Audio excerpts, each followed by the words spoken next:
Hey everybody, today I made sure that any of the plants that we're keeping indoors over the winter that needed water got water. So if you remember, there were a lot of perennials and shrubs and trees that we had put up in the hillside cold frame that are going to be there all winter long. And so I needed to make sure that they all got water. And I had been warned by my sister who had checked on them last week. She said there are some plants that are getting dry, but the weather was just so cold last week. It was, 20 degrees or lower. And so we knew that the heat wave was coming, and watering is so much easier when the temperature is a little higher. So this was going to be the perfect time for us to get this watering in. So I hit it up there. She had also warned me that we had some vole action, and voles are these rodents that eat the roots of plants.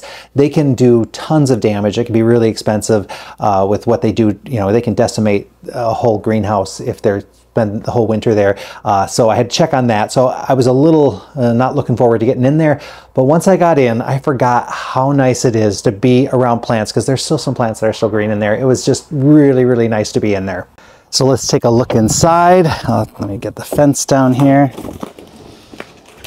I'm just gonna lay it down there. So I'm gonna have to check all these pots. Some of them are gonna be super wet and some will be super dry. Oh, I forget how nice it is to come in here this time of year, because we still have some plants with leaves on them, like the rhododendrons. Those are always semi-evergreen, but look at the beautiful buds kind of forming on those. And these leaves, they're gonna get a little wilty as they kind of dry out over the winter, but then they're gonna, fill back out in the spring. This is that alyssum that bloomed like so much. There's grasses. It's really nice to see green things right now. So there's some columbine. This is the Paschal flower. I love this one because it usually blooms in the springtime, but also we usually get a second bloom later in the season, and they love the cold weather, so they don't mind this at all. Gosh, there's so much to see in here. Like, it's just nice to see the green. I hope you're kind of enjoying a little peek at the green. This is the juga. Oh, look at how nice. Now, I do have to be checking these plants to see how heavy they are. Like, these are pretty light, so I'm going to want to get them. These are hydrangeas. I'm going to need to get them some water. And then I'm just looking around to see what else. Oh, look at the hens and chicks. These are the chick charm varieties. Look at how beautiful those look. Those do great over the winter. There's a lot of plants in here that are still leafy. That's a yucca over there. Just really, really nice to see. Now, for some examples of the voles, I don't know how well you can see this, but in the middle of this one and over here, you notice where the rice hulls are disturbed. That is where the voles were kind of digging in. Voles are root eaters. Oh man, you can see over here too, like right in there. So they climb in there and they chew up the roots. They cause a lot of damage.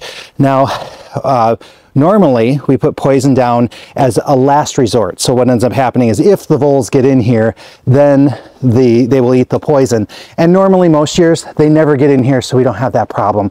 This year it's going to be a different story. We don't think that they're nesting in here, and we only think that because we found the spot they were coming in and they were trying to get the poison out of the place. So they're taking it back to their nest or something. Look at all the hydrangeas here. Anyway, so we're hoping that they're not nesting in here.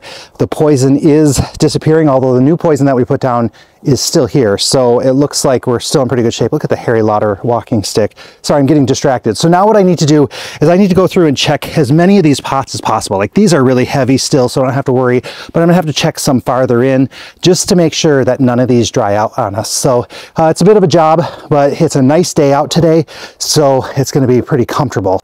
Now, whenever I have a watering job like this, the first thing I do is I pull the hose all the way up to wherever I need it, and I work my way backwards from there, because there's nothing worse than hooking up your hoses and getting everything going, and then you get to the end of the job and you need like 8 more feet and you can't finish it, and then you got to try to rearrange and stuff. It's much easier to kind of start from where you're going to be finishing and work your way around there. I've just learned that from experience. So once I got that in place, then I had to go into the pump house, and the pump house is where our well is. It's insulated and we have an emergency heater in there, so we've been very lucky that we've never had that freeze up or anything on us. So we're lucky about that, and I was able to get that going. Water was going in there, and so then I started watering. And I have to admit, when I first started, I was feeling a lot of stress. I mean, these are plants that like, you know, I know that if I don't give them enough water, they're not going to have a very good winter. It's going to be really rough on them. And there were so many plants that I couldn't get to. I couldn't reach over and check if they needed water or not, because that in general is the best way. I mean, I couldn't stick my finger in every single pot. And there were some that I couldn't even get to even if I tried. And I was debating, like, should I climb over and just check a couple of those over there? And I could just feel the anxiety building. This job was not turning out to be any fun for me. And I didn't like that at all. And then it started raining, and I could hear the raindrops hitting the plastic. And there is something very soothing about raindrops. And it's amazing how that kind of started calming me down. And then I started thinking, you know, if these pots, if they were all outside, they would be getting this rain, and the rain would be giving them the water that they need, and they'd just work with whatever they get. And I kind of said, you know what? That's the attitude I'm going to take with this project. I'm going to just do the best I can with it. I'm going to, you know, kind of get a feel for which ones I think need the water, give them some water. I did make sure that everything got just a little bit, just so I didn't miss anything. But I didn't want to also overwater, because that's the other stressful thing about overwintering, is if they're sitting in a big, you know, bath of water all winter, that's not good for them either. So I think I did a pretty good job. I guess we'll wait and see. So I did the best I could. I know that the plants want to survive, so they're going to do the best they can, and we're going to find out in the spring exactly how things went. So fingers crossed, should be okay. I think I'm more worried about the voles, but it looks like they've moved on and we can keep them out from here. I hope that's what we really want, because we do not want to have to deal with any vole loss. But anyway, I can't worry about that. That's another thing. Hey, it's going to be what it's going to be. So I'm going to roll with it. Now, when I did finish up, I did make sure to close up the pump house, make sure everything was going perfectly in there. And then I did want to make sure and drain my hoses, because I don't want any water left in there, even though I'm bringing those hoses into the greenhouse where they may or may not freeze. They're probably going to freeze. What am I saying?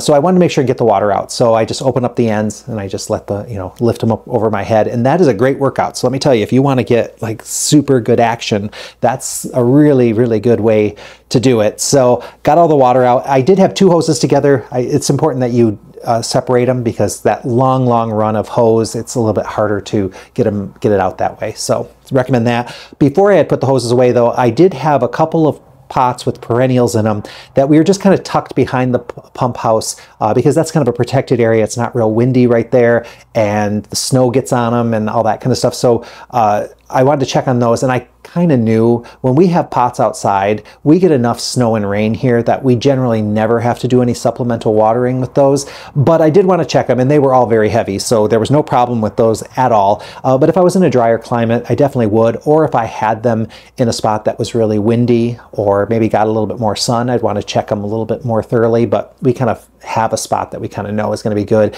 And also when we plow snow, my dad intentionally makes sure that he plows snow right onto the pots, and then that kind of, as it melts, it'll keep watering them too. So we kind of let nature do some of the work for us. So if you have pots outside, or if you have them in, say, you know, your garage or a shed or a barn, or maybe a little entryway or something like that, it's a good idea to check them. You're going to want to make sure that they don't dry out. You want to look for any kind of animal damage. And remember, you also don't want them to be really, really wet. If they're super heavy and lots of water in them, that's not necessarily good for them either. You want them to just kind of be moist and damp all the time. So if those roots need to take a little water when we have those little warm-ups, they can do that. So that's the goal with it. And you also don't want them to come out of dormancy into a real dry area, because they'll just be desperate at that point. So that's my advice. And hey, hopefully anything you have is looking as good as the stuff we had. And I know you guys probably don't have much green stuff if you're in Michigan right now, but boy, walking through that greenhouse, that was just the perfect buzz. That's exactly what I needed for the day after Christmas.